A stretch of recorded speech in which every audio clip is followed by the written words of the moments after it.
नमस्कार, मैं हूँ सुभाषिता। इस वीडियो में आप कार्तिक मास महात्म्य की कथा के 14वें अध्याय का श्रवण करेंगे। हे राजन, इस प्रकार उसको धर्मपूर्वक राज्य करते देखकर देवता क्षुब्ध हो गए। उन्होंने देवाधिदेव भगवान शंकर का मन में स्मरण करना प्रारंभ कर दिया।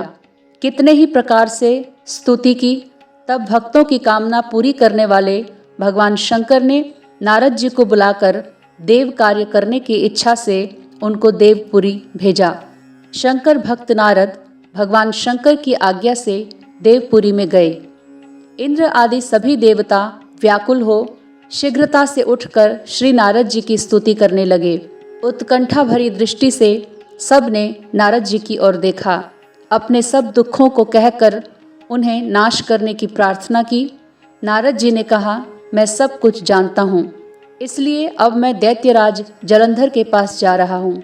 ऐसा कहकर देवताओं को आश्वासन देकर नारद जी जलंधर की सभा में आए।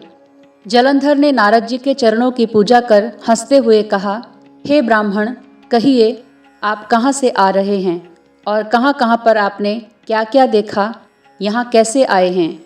मेरे योग्य जो सेवा हो उसके लिए मुझे आज्ञा दीजिए। जलंधर के इस प्रकार के वचन सुनकर नारद जी प्रसन्न होकर बोले, हे दानवराज महाबुद्धिमन जलंधर, तुम धन्य हो, क्योंकि इस समय सब रत्नों के भोक्ता एक तुम ही हो। दैत्य श्रेष्ठ, अब आप मेरे आगमन का कारण सुनिए, जिसके लिए मैं आज यहाँ आया हूँ। हे दैत्यराज, मैं स्वेच्छा से कैलाश पर्वत पर गया था, जहाँ 10,000 योजनों में कल्प वृक्ष का वन है। वहाँ पर मैंने सैकड़ों कामधेनुओं को घूमते हुए देखा तथा यह भी देखा कि वह वन चिंतामणि से प्रकाशित परम दिव्य, अद्भुत और सब स्वर्णमय हैं। मैंने वहाँ पार्वती जी के साथ स्थित शंकर जी को भी देखा, जो सर्वांग सुंदर, गौरवर्ण, त्रिनेत्र और मस्तक पर चंद्रमा धारण किए हुए हैं।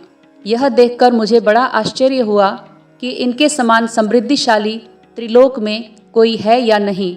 हे दैत्येंद्र, उसी समय मुझे तुम्हारी भी समृद्धि का स्मरण हो आया और देखने की इच्छा से तुम्हारे पास आया हूँ। यह सुनकर जलंधर को बड़ा हर्ष हुआ। उसने नारद जी को अपनी सब समृद्धि दिखला दी। उसे देखकर देवताओं का कार्य करने में इच्छुक शिव प्रेरित नारद ने जलंधर की बड़ी प्रशंसा की और कहा, निश्चय ही तुम त्रिलोकपति होने के योग्य थे। मैं देखता हूँ और तुम्हारे पास सब कुछ है, किसी बात की कमी नहीं है। ऐरावत, उच्चैश्रवा, कल्प वृक्ष और कुबेर की निधि तुम्हारे पास है।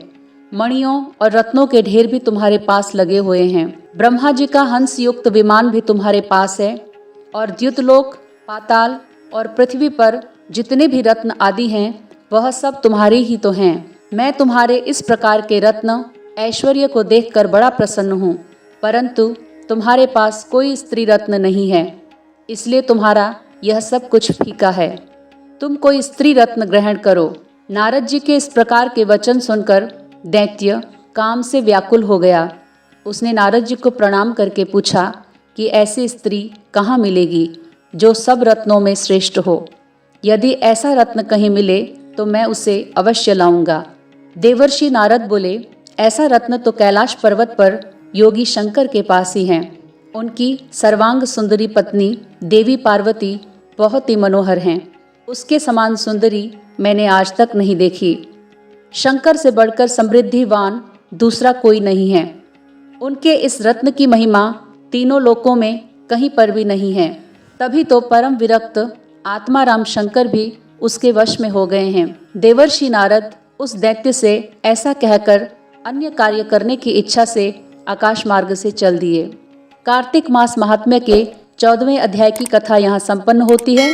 मिलते हैं अगले वीडियो में 15वें अध्याय की कथा के साथ। नमस्कार।